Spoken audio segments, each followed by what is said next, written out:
Pemirsa, rapat pleno terbuka tentang rekapitulasi hasil verifikasi faktual syarat dukungan perbaikan bakal calon perseorangan pemilihan Bupati dan Wakil Bupati Nias tahun 2020.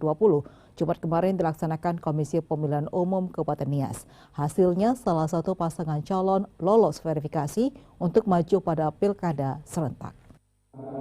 Tahap kedua di bulan Agustus ini 15. Pasangan calon lolos verifikasi untuk maju pada pilkada serentak adalah Enoniu. Pasangan ini berhak untuk maju pada pemilihan kepala daerah Kabupaten Nias tahun 2020. Pemilihan kepala daerah ini berdasarkan dari hasil rapat pleno terbuka tentang rekapitulasi hasil verifikasi faktual atau verfak, syarat dukungan perbaikan bakal calon perseorangan pemilihan Bupati dan Wakil Bupati Nias tahun 2020. Menurut Ketua KPU Nias, Firman Mendrova, hasil verifikasi yang dilakukan KPU telah benar-benar sesuai dengan data lapangan, sehingga pasangan Enoniu berhak untuk mendaftar sesuai jadwal yang telah ditentukan. KPU Kabupaten Nias pada hari ini melakukan rapat terbuka untuk rekapitulasi syarat dukungan calon perseorangan yang sebelumnya calon perseorangan ada 2 orang, yaitu pasangan Enoniu dan pasangan Pak Damai. Dan hari ini sudah kita melakukan rapat pleno terbuka dan sudah kita rekap sesuai dengan BA6 dari kecamatan yang dilakukan pihak kecamatan kemarin PPK kita di tanggal 18 dan hari ini tanggal 20 adalah rekapitulasi di tingkat kabupaten, yaitu KPU Nias melaksanakan pada hari ini. Jumlah setelah kita lakukan jumlah syarat dukungan yang memenuhi syarat untuk pasangan Enoniu sebanyak 11.008 dukungan yang memenuhi syarat. Sedangkan Pak Damai hanya 8.261 pendukung yang memenuhi syarat. Jadi yang memenuhi syarat untuk mendaftar di KPU Kabupaten Nias nantinya hanya satu pasangan calon, yaitu pasangan Enani Duhare dan Yulius Lase. Pembacaan hasil verifikasi faktual oleh KPU Nias melalui Panitia Pemilihan Kecamatan terdiri dari 10 kecamatan. Terungkap pasangan calon Enoniu mendapat jumlah dukungan sebanyak 11.000 lebih. Sementara pasangan Pak Adamai sebanyak 8.000 lebih. Sementara itu standar minimal dukungan sebanyak 9.000 lebih. Untuk pendaftaran pasangan calon dijadwalkan pada tanggal 4 hingga tanggal 6 September mendatang dengan melengkapi berkas yang sudah dipersyaratkan.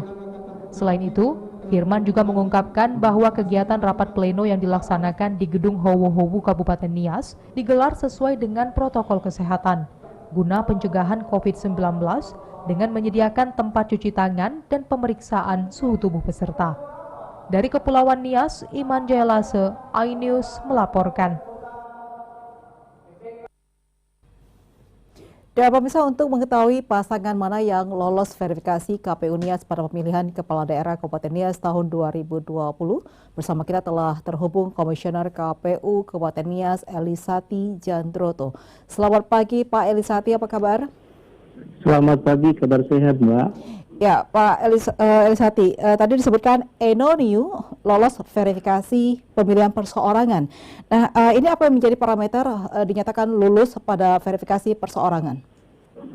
Baik, kami jelaskan dalam pemilihan Bupati Wakil Bupati Nias tahun 2020 ini, untuk syarat seorang calon independen untuk bisa mendaftar sebagai bakal calon, dia harus bisa memenuhi syarat minimum.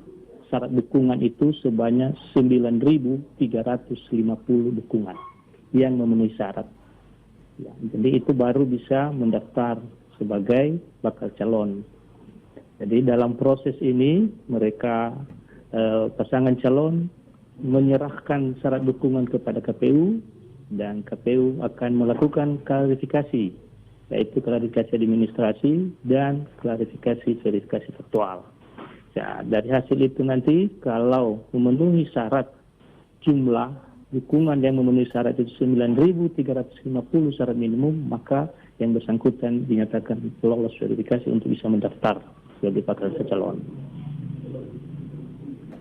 Oke, 9.350 suara ya. Artinya Ya. ada selain Pak Enoniu, ada berapa pasangan yang mengajukan diri untuk calon Kabupaten Bupati Nias untuk 2020 nanti?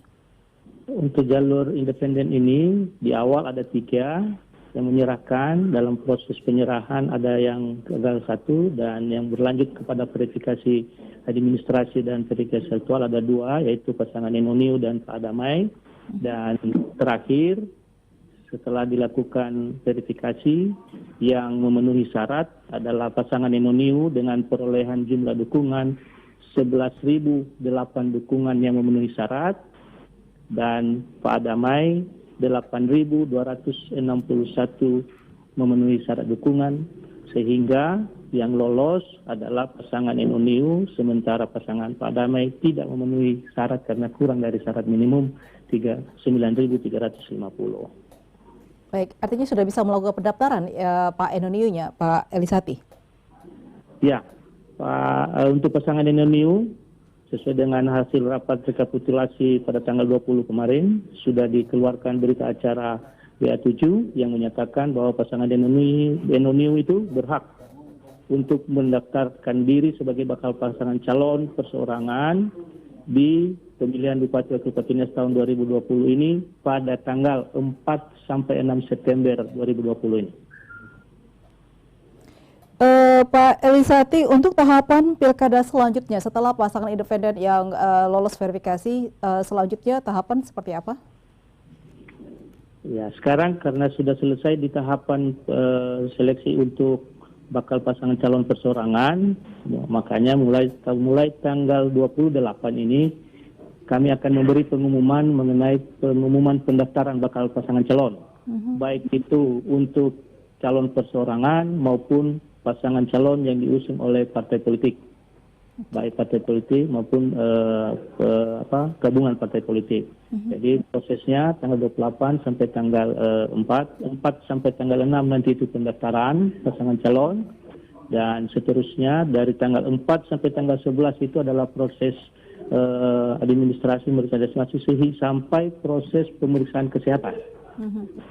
Nanti pada tanggal 23 September 2020 disitulah kami menetapkan siapa saja bakal calon yang bisa menjadi calon.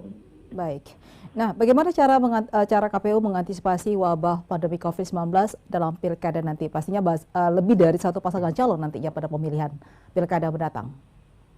Baik, kami sampaikan bahwa dalam hal mengantisipasi mengenai COVID-19 ini, pertama dulu bahwa KPU sebagai penyelenggara sudah melakukan kegiatan sosialisasi kepada seluruh, baik itu di tataran penyelenggara dari kabupaten sampai ke desa, dan begitu juga kami sudah melakukan sosialisasi kepada peserta pemilihan, yaitu dengan sosialisasi kepada para partai politik dan juga kepada stakeholder dan juga kepada pemilih. Kami akan melakukan sosialisasi hal ini dengan secara masif nanti melalui baik itu di segmen-segmen pemuda, segmen agama, segmen apa, kami akan melakukan sosialisasi tentang protokol kesehatan ini dalam pemilihan tahun 2020 ini. Jadi itu memang sudah kewajiban kita bahwa dalam pelaksanaan pemilihan tahun 2020 ini kita wajib mematuhi protokol kesehatan. Jadi upaya yang kami lakukan, hal-hal demikian kami sudah mempersiapkan bahwa mulai dari sekarang sudah dibuktikan bahwa dalam proses yang sudah kita lalui, semua penyelenggara sudah melakukan protokol kesehatan. Ya, baik, terima kasih Pak Elisati. Tetap jaga kesehatan dan selamat bertugas.